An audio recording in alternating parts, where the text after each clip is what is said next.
Resmi jadwal CPNS tahun 2024 sudah rilis. Silakan kalian simak video ini terkait dengan tahapan tesnya, kemudian alurnya apa saja, dan juga tata cara pendaftaran serta informasi lainnya.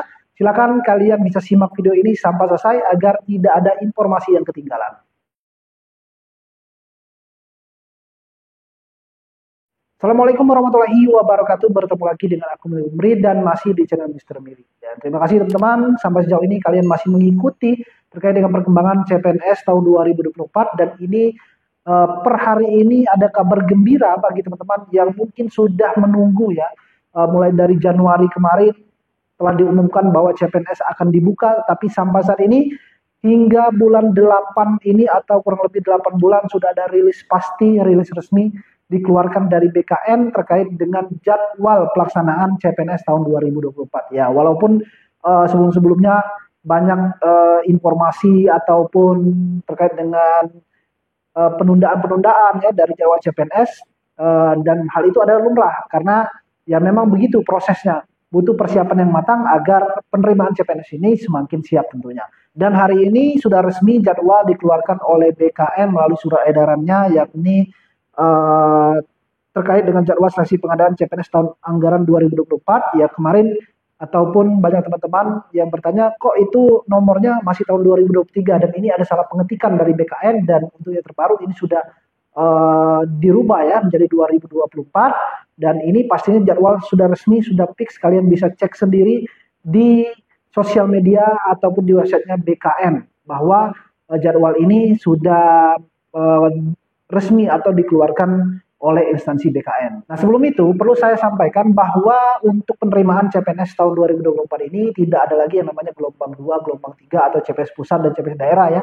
Karena mengingat waktu untuk jadwal ini resmi untuk CPNS pusat dan CPNS daerah. Artinya CPNS pusat, CPNS daerah itu digabungkan pendaftarannya. Jadi tidak ada lagi gelombang 2, gelombang 3, jadi tidak ada seperti itu. Sekarang tetap digabungkan, atau tahun ini tetap digabungkan barengan ya untuk pendaftaran antara CPNS pusat dan juga CPNS daerah. Dan untuk jadwalnya ini atau jadwal seleksi pengadaan calon pegawai negeri sipil tahun anggaran 2024 ini sudah rilis. Kalian bisa lihat di sini. Kalau kurang jelas kalian silakan download filenya dengan klik link ya ada di deskripsi video ini ya, atau bisa klik link di bio Instagram saya Miri. Di sana ada satu link tempat kalian bisa mendownload terkait dengan jadwal dari tahapan tes CPNS tahun 2024 ini. Dan kita akan bahas terkait dengan tahapan-tahapan tesnya yang ada pada jadwal ini. Yang pertama adalah pengumuman seleksi. Pengumuman seleksi ini dijadwalkan pada 19 Agustus sampai 2 September 2024. Apa maksud pengumuman seleksi? Pengumuman seleksi ini artinya instansi baik pusat ataupun daerah yang ikut membuka penerimaan CPNS 2024 ini akan mengumumkan terkait dengan pembukaannya. Jadi pengumuman seleksi ini bukan berarti kalian tanggal 19 itu sudah bisa buat akun, melakukan proses pendaftaran ya. Pengumuman seleksi ini adalah hak dari instansi baik pusat atau daerah yang mengeluarkan terkait dengan formasi apa saja yang dibuka, persyaratannya apa saja, kemudian kuotanya berapa ya. Ini dikeluarkan oleh instansi pada tanggal 19 Agustus sampai 2 September 2024. Ya, mungkin ada yang lebih dahulu ya, sebelum tanggal 19 itu sudah rilis terkait dengan persyaratan atau tahapan tesnya, kuotanya berapa. Nah, yang pastinya dari rentang tanggal 19 sampai 2 September itu rentang untuk instansi menginformasikan kepada masyarakat terkait dengan jadwal resmi ataupun kuota resmi ataupun persyaratan ya, dengan formasi-formasi yang akan mereka buka. Nah, kalian bisa lihatnya itu melalui website resmi dari instansi yang ingin kalian lamar dan juga sosial medianya. Biasanya ada satu file PDF yang bisa nanti kalian download ya untuk melihat terkait dengan kuota, persyaratan, tahapan tesnya apa saja ya, dan juga formasi-formasi yang dibukanya apa saja. Nah, kemudian yang kedua adalah pendaftaran seleksi. Pendaftaran seleksi ini dimulai pada 20 Agustus sampai 6 September. Nah, pada pendaftaran seleksi inilah kalian baru bisa melaksanakan pembuatan akun, melakukan proses pendaftaran. Jadi tanggal 20 baru bisa melakukan pendaftaran, bukan tanggal 19. Mulai tanggal 20 sampai dengan 6 September 2024, kurang lebih 2 minggu lebih ya, diberikan waktu kepada teman-teman untuk melakukan proses pendaftaran ya. Nah, proses pendaftaran ini melalui online baik CPNS pusat, CPNS daerah, CPNS kejaksaan, Kemenkumham mendaftarnya satu portal melalui online yakni sscsn.bkn.go.id. Nah, pada tahapan pendaftaran seleksi inilah baru kalian bisa membuat akun, melakukan proses pendaftaran, memilih formasi dan mengupload dokumen. Kemudian yang ketiga seleksi administrasi. Nah, ini seleksi administrasi ini artinya panitia dari masing-masing instansi itu akan mengecek terkait dengan data yang kalian isi, kemudian persyaratan yang kalian upload melalui website sscsn.bkn.go.id. Jadi seleksi administrasi ini bukan dilakukan oleh peserta, tapi dilakukan oleh panitia ya dari masing-masing instansi yang kalian lamar untuk mengecek apakah kalian berhak lolos pada tahapan pendaftaran ini atau kalian gugur nantinya. Nah, kemudian pengumuman hasil seleksi ini dimulai tanggal 14 sampai 17 September. Artinya tanggal 14 sampai 17 September itu pengumuman hasil seleksi administrasi. Kalian lolos atau tidak. Kalau lolos maka melaju ke tahap SKD ya. Kalau kalian tidak lolos maka nanti akan ada namanya masa sangga. Nah, konfirmasi penggunaan nilai SKD ini yang nomor 5 ya. Ini yang terbaru nih. Yang 5 ini konfirmasi penggunaan nilai seleksi kompetensi dasar SKD CPNS tahun anggaran 2023 oleh peserta seleksi. Nah, konfirmasi ini adalah terkait dengan penggunaan nilai SKD CAT bagi teman-teman yang mengikuti CPNS tahun 2023 kemarin. Kalau kalian baru tahun ini mengikuti ataupun mendaftar CPNS tahun kemarin tidak mendaftar, maka yang nomor 5 ini kalian skip saja nanti ya. Kalau nanti ada tombolnya di SSCSN, kalian skip saja, tidak perlu kalian ikuti. Ini hanya untuk teman-teman yang mengikuti penerimaan ataupun tes SKD CAT tahun 2023 kemarin. Nah, untuk nomor 5 ini penggunaannya memang sampai saat ini belum ada konfirmasi resmi ya, bagaimana tata cara pengupload sertifikatnya atau penggunaannya ya pada website SSCSN. Nanti biasanya mendekati akan ada petunjuknya. Nah, hanya saja untuk konfirmasi penggunaan ini kalian yang mengikuti CPNS 2023 dengan catatan kalian ikut tes SKD dengan kategori lolos passing grade tetapi kalah di rankingan atau kalah di SKB ya, kalian nilainya bisa digunakan. Jadi kalian bisa memilih antara dua. Yang pertama, kalian bisa menggunakan nilai SKD CAT 2023 tetapi tidak ikut tes SKD CAT 2024 ini. Jadi nilai kalian yang digunakan adalah nilai tahun kemarin. Nilai SKD CAT kalian yang digunakan tahun kemarin. Kemudian kalian nanti bisa langsung ikut rankingan saja, tidak perlu tes SKD CAT lagi. Atau kalian bisa mengikuti tes SKD CAT tahun ini, tetapi nilai tahun 2023 kemarin hangus, tidak bisa digunakan. Jadi ada dua pilihan. Mau gunakan nilai SKD CAT 2023, tidak ikut tes SKD CAT 2024, hanya tinggal menunggu rankingan saja untuk lolos ke SKB, atau kalian ikut SKD CAT 2024, tapi nilai tahun kemarin itu tidak bisa digunakan lagi. Jadi tidak ada perbandingan nilai yang mana yang paling besar itu diambil. Jadi sesuai dengan surat edaran dari BKN yang terkait dengan passing grade kemarin, bahwa tidak ada yang namanya membandingkan ya. Kalau tahun kemarin besar, tahun ini lebih besar, mungkin lebih besar tahun ini diambil, itu tidak ada sistem seperti itu. Kalian hanya bisa memilih dua sistem tersebut. Untuk cara penggunaannya nanti, melampirkan sertifikatnya, itu tunggu informasi lanjutan ya dari BKN tentunya. Kemudian yang keenam adalah masa sangga. Masa sangga ini adalah masa protes di mana kalian dinyatakan gugur pada tahapan administrasi. Jadi kalau kalian lolos tahapan administrasi, kalian lanjut ke tahapan SKD. Tetapi kalau kalian gugur tahapan administrasi ini, jangan khawatir, masih ada yang namanya masa sangga. Masa sangga ini dilakukan juga di website sscsn.bkn.go.id. Kalian nanti buka akun kalian, kemudian ada satu tombol tempat kalian memasukkan sangga. Ingat, masa sangga ini artinya masa protes. Protes dengan hasil ketidaklolosan kalian pada tahap administrasi. Dengan harapan kalian protesnya diterima dan bisa melaju ke tahapan SKD. Dengan catatan, protes kalian itu karena kesalahan panitia, bukan kesalahan dari peserta. Contohnya bagaimana? Kalian gugur tahapan tes SKD, gugur ya, tahapan administrasi.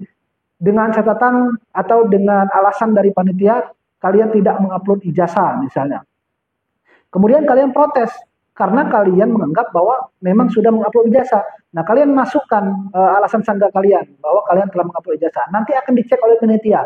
Kalau kata panitia, oh iya memang benar sudah mengupload ijazah, nah maka itu adalah kesalahan dari panitia yang menyeleksi dan kalian secara otomatis nanti diterima sanggahnya untuk kalian bisa melaju tes berikutnya ini SKDCAT. Tetapi kalau kesalahan dari peserta, kata panitia kalian gugur pendaftaran karena tidak mengupload ijazah. Memang benar kalian kelupaan mengupload ijazah. Maka walaupun kalian mengisi alasan sanggah, kalian mengikuti masa sanggah ini tetap akan gugur karena itu kesalahan dari peserta. Jadi ingat, masa sanggah adalah masa protes di mana kesalahan yang dilakukan oleh panitia, bukan oleh peserta. Kemudian jawaban sanggah ini adalah jawaban dari panitia apakah sanggah kalian berhasil diterima atau ditolak. Kemudian pengumuman pasca sanggah ini pengumuman untuk nama-nama yang lolos ke tahapan SKD dari hasil masa sanggah. Kemudian penarikan data final nomor 9, penarikan data final SKD CPNS ini nama-nama yang sudah resmi ya, baik mereka yang lolos secara langsung dari tahapan administrasi atau nama-nama yang lolos dari tahapan sanggah tadi. Kemudian nama-namanya dikumpul sekali dan inilah nama-nama yang berhak mengikuti pelaksanaan tes SKD CAT. Nah, penjadwalan SKD CPNS ini penjadwalan tes SKD CAT ya. Nah, kemudian pengumuman, kalau nomor 10 tadi penjadwalan itu adalah hak dari panitia ya, bukan dari peserta. Nah, baru nomor 11, pengumuman daftar peserta waktu dan tempat SKD CPNS, ini hak dari peserta untuk melihat, mengetahui terkait dengan kapan kalian tes jadwal SKD CAT, kemudian disinilah kalian tempat mencetak kartu SKD CAT, mencetak kartu SKD CAT-nya itu di website scsn.bkn.go.id. Jadi tetap semua pengumuman masa sanggah, pendaftaran, kemudian cetak kartu SKD CAT, jadwal SKD CAT, kalian lihatnya di akun scsn.bkn.go.id. Itulah kenapa saat membuat akun jangan pernah lupa email, nick, dan juga password yang telah kalian buat sebelumnya. Kemudian tahapan 13 ya, pengelolaan nilai SKD CAT oleh panitia, 14 pengumuman hasil SKD CAT. Nah, ini baru diumumkan oleh panitia terkait dengan kalian lolos atau tidaknya tahapan SKD CAT untuk melaju ke tahapan berikutnya yakni tahapan SKB. Jadi CPNS itu ada 3 tahapan, pendaftaran, SKD CAT dan juga SKB. Nah, ya. Kemudian untuk pelaksanaan SKB non CAT, ini pelaksanaan SKB yang tidak menggunakan CAT. Karena untuk SKB ini ya, SKB kalau pendaftaran online itu sama, semua mendaftar di satu portal SCSN. Kalian mengambil Pemda, Pemprov, pemerintah pusat, kejaksaan, Kemenkumham, Kemenak ya, pendaftaran sama melalui satu portal scsn.bkn.go.id. SKD CAT semuanya sama ya, soalnya sama, kemudian penilaiannya sama, perankingannya sama ya. Nah, untuk SKB ini berbeda-beda. SKB ini tes seleksi kompetensi bidang. SKB artinya di mana kalian melaksanakan rangkaian tes sesuai dengan formasi yang kalian ambil. Nah, jadi tes SKB-nya ini sudah menjurusi kepada formasi yang kalian ambil. Contohnya, kalau kalian mengambil formasi CPNS penjaga tahanan Kemenkumham, ya. Nah, itu SKB-nya itu berbeda dengan CPNS formasi penjaga tahanan kejaksaan. Jadi pada SKB ini beda formasi yang kalian ambil, beda instansi yang kalian ambil, beda juga tes SKB-nya ya. Jadi tergantung dari instansinya mau melakukan tahapan tes SKB-nya apa. Ada yang kesemaptaan, ada yang SKB non CAT ya, ada yang SKB CAT, ada SKB-nya wawancara, ada SKB-nya psikotes. Jadi tes SKB ini banyak modelnya, ada yang wawancara, tes kesehatan, psikotes, kesemaptaan ya, ataupun uji keterampilan. Jadi banyak, tergantung dari formasinya mau menggunakan tes SKB apa. Nah, untuk tes SKB non CAT ini artinya tes SKB yang tidak menggunakan CAT. Karena ada beberapa instansi dan juga formasi yang menggunakan SKB-nya itu SKB-nya CAT. SKB CAT dengan SKD CAT beda. Kalau SKD CAT itu sama semua formasi. Tetapi kalau SKB CAT itu biasanya soal-soal CAT-nya itu tergantung dari formasi yang kalian lamar. Contohnya apa? Biasanya menggunakan SKB CAT. Contohnya misalnya formasi kesehatan, bidan, perawat, dokter. Biasanya SKB-nya menggunakan CAT. Jadi soal CAT-nya itu adalah soal-soal dunia kesehatan, soal-soal tentang perawat, soal-soal tentang dokter, atau kalau CPNS guru, SKB CAT-nya berhubungan dengan mata pelajaran dalam dunia pendidikan. Nah, jadi soal-soal sudah menjurusi kepada formasi yang dilamar. Nah, itu ya. Kemudian pemetaan titik lokasi seleksi kompetensi bidang SKB CPNS dengan CAT. Nah, ini yang saya maksud tadi adalah SKB CAT tadi. Kemudian 18 penarikan data final SKB CPNS. Nah, ini SKB CPNS dengan penggunaan CAT tadi ya. Kemudian penjadwalan SKB CPNS dengan CAT, pengumuman daftar peserta waktu SKB CAT, pelaksanaan SKB CPNS, dan dua-dua adalah integrasi nilai SKD dan SKB. Nah, pada poin 22 ini adalah di mana panitia nanti akan mentotal sekali nilai kalian. Nilai SKD yang kalian dapatkan dengan nilai SKB itu akan digabungkan sekali, yang nantinya nilai tersebutlah yang akan menentukan kalian lolos menjadi CPNS atau tidak. Dan pengumuman akhirnya adalah tanggal 5 sampai 12 Januari 2025. Jadi tanggal 5 sampai 12 Januari 2025 adalah masa akhir atau pengumuman akhir di mana kalian dinyatakan lolos CPNS atau tidak untuk tahun 2024 ini. Nah, jadi itu ya tahapan tes CPNS untuk tahun 2024 ini. Nah, kemudian cara lihat formasinya bagaimana? Cara lihat formasinya itu kalian bisa lihat ya, sudah saya sampaikan di awal tadi, kalian silakan cek website dan juga sosial media dari instansi yang ingin kalian lamar. Instansi kalian apa yang ingin kalian lamar? Instansinya misalnya kejaksaan. Kalian pantau saja sosial media dari Biro Kepegawaian atau Biro Pegawai Kejaksaan atau Kejaksaan RI, sosial media Instagramnya ya, atau Biro Pek Kepegawaian untuk websitenya. Nah, kalian pantau, selalu pantau. Mantaunya itu dari tanggal berapa? Dari tanggal 19 sampai 2 September tadi. Nah, itulah di mana pada tanggal 19 sampai 2 September tadi, instansi mengumumkan terkait dengan seleksi penerimaannya. Mulai dari pengumuman formasinya, persyaratan, tahapan tesnya. Jadi itu kenapa kalian jangan terburu-buru mendaftar CPNS, melakukan submit akun, membuat akun, melakukan proses pendaftaran. Download dulu file PDF-nya, kemudian persiapkan persyaratan, baca dulu, kalau sudah paham, sudah jelas, persyaratan sudah siap, baru melakukan proses pendaftaran. Jangan kalian tanggal 20 langsung melakukan pendaftaran, itu akan membahayakan untuk kalian. Karena kenapa? Tidak semua formasi itu langsung merilis apa saja persyaratan, formasi yang dibuka apa, kuotanya berapa, pada tanggal 20 itu. Ada yang tanggal 2 September baru, sedangkan kalian tanggal 25 Agustus sudah mendaftar. Ternyata 2 September itu Kemenkumham baru merilis. Nah, kalian sudah daftar duluan, ambil di formasi lain. Nah, itu sangat merugikan bagi teman-teman semuanya. Jadi, tunggu semua instansi merilis terkait dengan formasi yang dibuka, baru melakukan proses pendaftaran. Nah, kemudian dalam jadwal ini ada yang bertanya juga, Bang, ini tes SKB-nya kok nggak ada yang namanya kesemaptaan, nggak ada tes kesehatan. Ini jadwal umum ya, jadwal umum. Nah, untuk jadwal lebih detailnya lagi terkait dengan pelaksanaan SKB-nya, biasanya akan dikeluarkan oleh instansi yang membuka. Contohnya Kemenkumham. Nanti Kemenkumham akan merilis jadwal juga, tapi jadwalnya tentu tidak bentrok dengan jadwal yang dikeluarkan oleh BKN. Jadwal BKN ini jadwal utamanya. Dan jadwal yang dikeluarkan oleh instansi nanti adalah sesuai mengacu pada jadwal yang dikeluarkan oleh BKN. Jadi menyesuaikan saja tanggalnya. Hanya saja pada jadwal yang dikeluarkan oleh instansi ada tes SKB-nya nanti. Beda instansi, beda tes SKB-nya. Nah, kalau jadwal ini jadwal umum, di sini cuma ada dijelaskan adalah pelaksanaan SKB saja. Jadi untuk lebih detail SKB-nya apa ya akan dilaksanakan itu mengacu kepada jadwal yang dikeluarkan oleh instansi masing-masing yang kalian lamar. Kalau Kemenkumham nanti akan melakukan jadwalnya, SKB-nya apa, formasinya yang kalian ambil apa, SKB-nya apa nanti. Nah, jadi seperti itu ya untuk melihatnya. Ini adalah jadwal umumnya.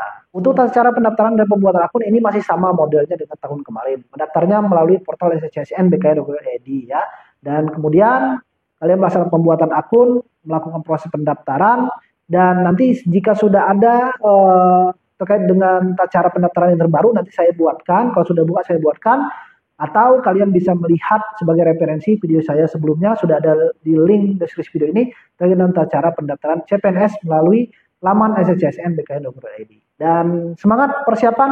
Semoga kalian lolos CPNS tahun 2024 ini. Jangan lupa kalian belajar tes SKD cantik. Persiapkan persyaratan dengan baik ya. Jangan sampai keteledoran kalian kalian salah membaca, tidak mau menerima informasi, itu menjadi kesalahan fatal bagi teman-teman semuanya. Dan terima kasih sudah menonton video ini. Jika kalian ada yang masih berminat terkait dengan bimbingan belajar CPNS, silakan kalian daftar ya.